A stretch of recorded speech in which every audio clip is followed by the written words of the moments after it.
guys, part 2. Lagyan natin yung itlog. Tapos ilagay yung kamatis na niluto at saka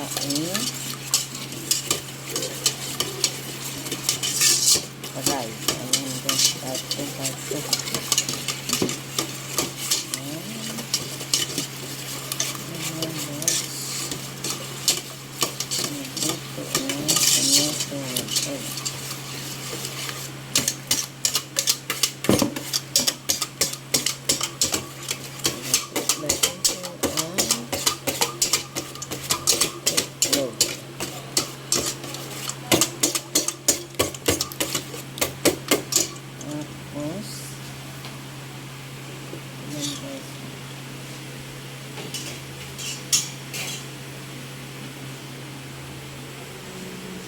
Ito na yung nilutong kamatis.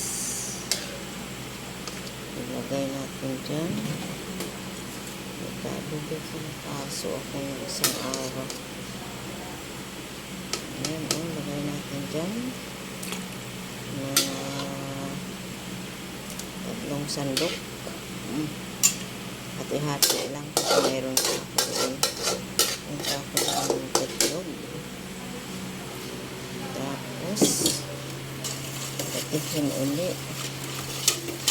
Ayan na yan, lagyan ng asin. Ayan na yung asin. Tapos lutuin uli doon sa isang kawali. Ayan guys. Ayan na yung kawali ko doon guys. Ayan uli ng mantika.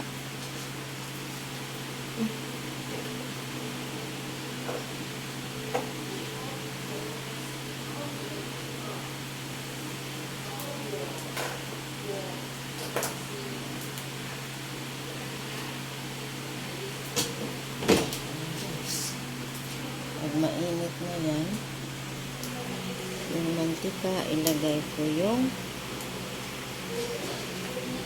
ito. Ayan guys. Ilagay natin dyan.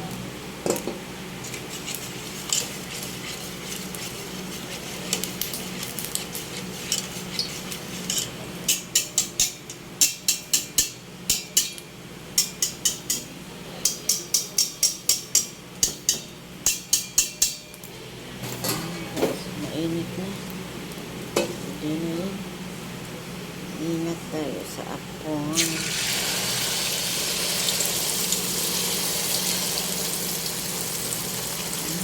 Ayan lang guys. Ayan yung magluto ng minamatisang itlog. Yung pang ulam na bilis lang lutuin.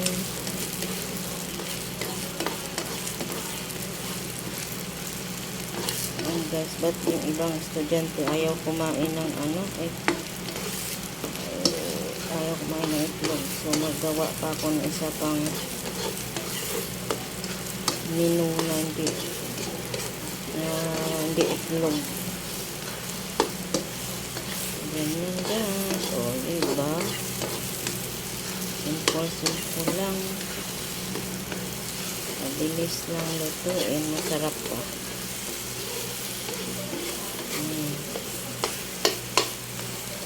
Ganito ang pagluto ng minamatisang itlog.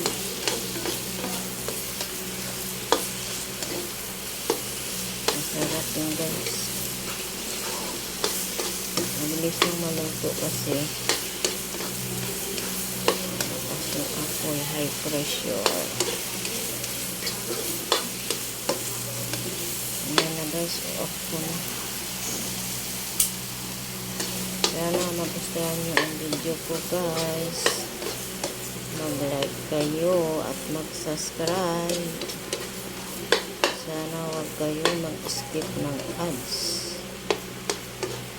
Sana patulong. Thank you guys. Yan na yung una. Mayroon pa ako pangalawa.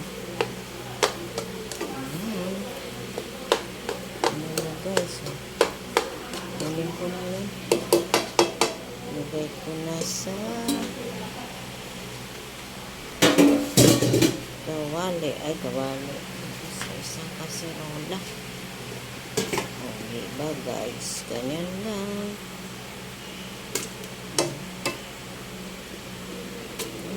Sarap yun guys. Masustansya. Yummy. Ano pa? May sabaw-sabaw. Yan na guys ang pinamatisang itlog. Ayan, umainit pa guys. Tapos ito naman ang yan guys, oh. Tulo yung sabaw ko na hindi guys, tingnan mo, oh. Manok yan, manok at saka radish at saka may carrots din. Ayan guys, thank you, salamat, bye bye.